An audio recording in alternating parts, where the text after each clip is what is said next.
mañana y prepárate para un día genial, porque no hay día completo sin adoración. Hola, muy buenos días. Gracias porque nos están acompañando en esta mañana. Les saluda José Ramón y Rosalena. Les damos una cordial bienvenida a repasar nuestra escuela sabática. Esta semana estuvimos viendo el contrato del diezmo, la lección número 3. El versículo que vimos esa semana fue: traigan todo el diezmo a la tesorería y haya alimento en mi casa, y pruébenme en esto, dice el Señor Todopoderoso, a ver si no abro las ventanas del cielo y vacío sobre ustedes bendición hasta que sobreabunde. Malaquías 3:10. Esta parte del sábado vimos que hablamos sobre Génesis 14. Por tiempo no lo voy a leer, ustedes lo leen. Pero vimos cómo Abraham había regresado de una exitosa misión. Él había regresado del rescate de rehenes en la que había salvado a su sobrino Lot. Entonces la familia de Lot y las demás personas que habían sido secuestradas en Sodoma, el rey de Sodoma, estaba tan agradecido por el rescate que le ofreció a Abraham todo el botín de la batalla. Y también nos comenta que Abraham no solo rechazó la oferta, sino que además le dio el diezmo de todo lo que poseía a Melquisedec. Entonces, como respuesta a esto, ¿cómo Dios le contesta en Génesis 15:1? Voy a leerle. Después de estas cosas vino la palabra de Jehová a Abraham en visión diciendo: no temas, Abraham, yo soy tu escudo y tu galardón, y será sobremanera grande. En otras palabras, Dios le estaba diciendo a Abraham: no te preocupes, seré tu protector y tu proveedor. Así es. También aquí vemos la parte del sábado que Moisés indicó a Israel cuando estaba a punto de entrar en Canaán, como Moisés les dijo al pueblo: cada año apartarás puntualmente el diezmo del producto de tu campo, para que aprendas a reverenciar siempre al Señor tu Dios. Esta introducción, Rosa, que nos estás dando es para ver que el diezmo existe desde la antigüedad. Y también Elena de White nos dijo en una cita que ya en los días de Abraham también se les requería que apartaran algo para Dios, ¿verdad? Así es. La parte del domingo 15 de enero vimos el diezmo equivale a un décimo. Y los diccionarios definen el diezmo como una décima parte de algo.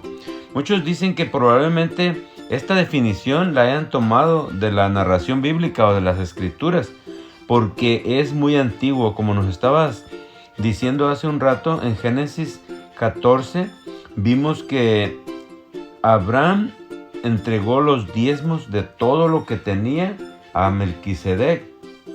Luego también, esa es la primera mención que se hace del diezmo en la Biblia, ¿verdad? Y la última mención también la encontramos en Hebreos, y es referente también a esto que se habla de Abraham. Pero fíjate que ese día también me gustó una historia en la que habló acerca del diezmo que entregó, que prometió dar Jacob cuando estaba huyendo de su hermano Esaú. Dice que estuvo orando y Dios le prometió que le daría toda esa tierra en la que estaba, y aparte lo bendeciría grandemente. Entonces fue cuando este joven en ese entonces hizo esta promesa: el Señor será mi Dios, y de todo lo que me des, el diezmo lo apartaré para ti. Eso fue lo que dijo él. Así es, qué bonito. Lunes 16 de enero, el título: ¿dónde está la tesorería? Aquí vimos que leímos en Malaquías 3:10 que dice: traed todos los diezmos al alfolí y haya alimento en mi casa, y probadme ahora en esto, dice Jehová de los ejércitos, si no os abriré las ventanas de los cielos y derramaré sobre vosotros bendición hasta que sobreabunde. Entonces, ¿a dónde deberían de llevar los diezmos el pueblo de Israel en ese entonces? Al alfolí, que significa la tesorería, y que en este entonces sería a la iglesia, ¿verdad? En ese tiempo, cuando Dios lo dijo, el pueblo estaba muy claro para ellos ¿Qué significaba eso? Que lo tenían que llevar a la iglesia. ¿Para qué? Para que hubiera alimento en la casa de Dios. Después en este día también vimos que los levitas distribuían el diezmo entre sus hermanos por toda la tierra de Israel. O sea que al llevar los diezmos el pueblo, ¿qué hacían los levitas? Se repartían. ¿Por qué se repartían ese diezmo? Porque eran los ministros en ese tiempo de llevar el evangelio. Entonces para nosotros en estos tiempos y para comodidad de los miembros de la iglesia, el diezmo se lleva a la iglesia local. Como parte de una experiencia de adoración, los miembros depositan sus diezmos, y las ofrendas. Entonces luego los tesoreros locales de cada iglesia envían el diezmo a la tesorería de la asociación. Así es como se entrega nuestros diezmos, en donde se registra muy bien y queda muy delineado y ordenado esto que Dios ha establecido. La parte del martes vimos el propósito del diezmo, o sea que el diezmo tiene un propósito, José Ramón. Levíticos 27:30, y el diezmo de la tierra, así de la simiente de la tierra como del fruto de los árboles de Jehová, es cosa dedicada a Jehová. Así es, se dio el diezmo en un principio para los levitas. ¿Quiénes eran los levitas? Los que servían en el templo de Dios y que servían de tiempo completo, ¿verdad? Y una de las cosas que se me hace importante mencionar aquí es que Dios estableció eso. ¿Y con qué autoridad? Porque Dios es todopoderoso y Él es el dueño de todo. Entonces Él puede decidir, ¿verdad? Así es como dice, como el diezmo es suyo, nos dice qué hacer con él. Y por eso nos pide que lo entreguemos dice, con el diezmo de Dios se suplen las necesidades de los pastores, que es lo que simboliza en aquel entonces la tribu de Leví.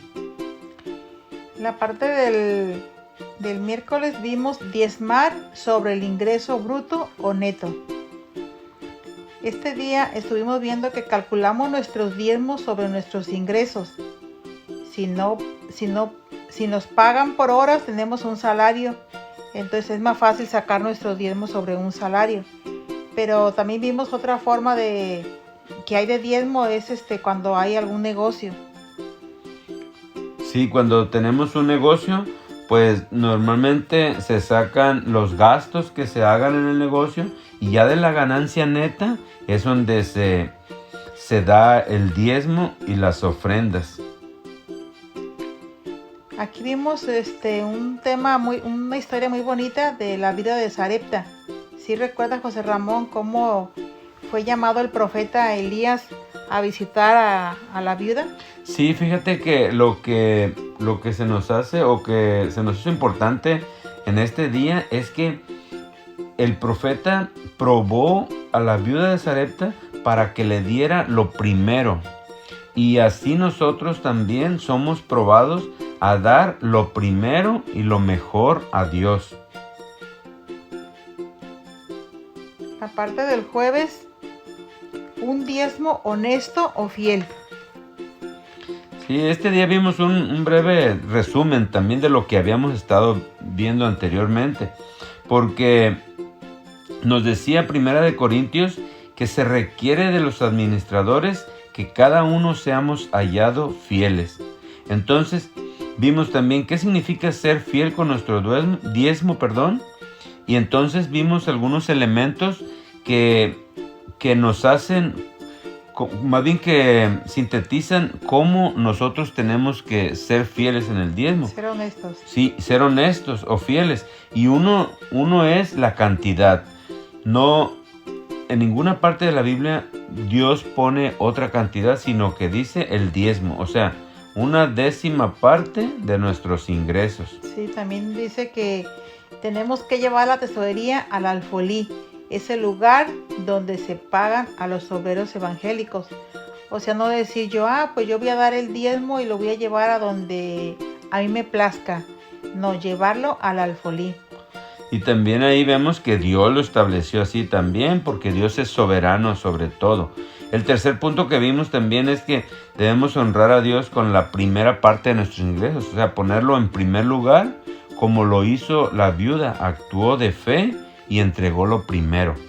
Y el cuarto tema que vimos aquí, usarlo para el propósito correcto, el sostén del ministerio. Y sí, esto ya no depende de nosotros, sino que nosotros lo entregamos y en las tesorerías o donde se lleva el diezmo, se lo tienen que usar para esto.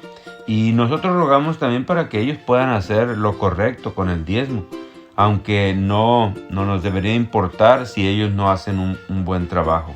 Pero lo más importante es que nosotros confiemos en Dios y que nosotros podamos actuar, no solamente confiar en Dios, sino actuar en el sentido de obedecerle, ¿verdad? Sí, administrar para Dios es un privilegio único y también una responsabilidad.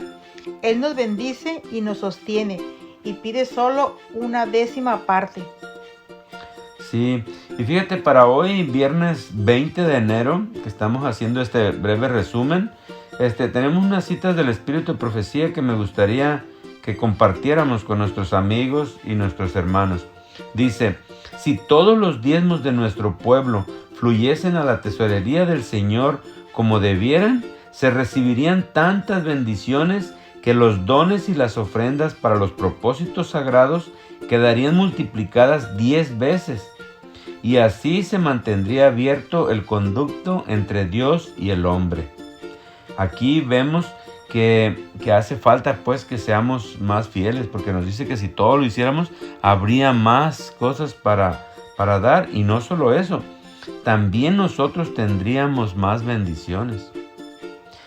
En el tercer capítulo de Malaquías, como vimos la base de nuestro versículo y lo que estuvimos estudiando esta semana, se encuentra el contrato que Dios ha hecho con el hombre.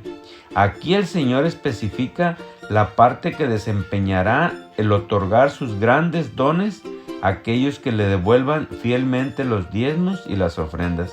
Esto también está escrito en una revista, Review and Herald, en 1901. Sí, así es, José Ramón. Todos deben recordar que lo que Dios exige de nosotros supera cualquier otro derecho. Él nos da abundantemente y el contrato que Él ha hecho con el hombre es que una décima parte de las posesiones de sea devuelta a Dios. Él confía misericordiosamente sus tesoros a sus mayordomos, pero dice, del diezmo es mío. Entonces, si el diezmo es de Dios, nos toca a nosotros regresarlos. Así es. Bueno, pues esta semana estuvimos hablando de este tema y es un tema a lo mejor no tan, ¿cómo se dice?, popular entre la gente y menos en este tiempo. Pero está escrito en la palabra de Dios, Dios nos lo manda y a nosotros nos toca ejercitarlo. Pidámosle a Dios que nos ayude y veremos entonces las bendiciones que Dios tiene preparadas para nosotros. Que el Señor les bendiga y muchas gracias porque nos han acompañado en esta semana. Bonito día. Gracias por compartir esta reflexión y ser parte de esta alabanza. Porque no hay día completo sin adoración.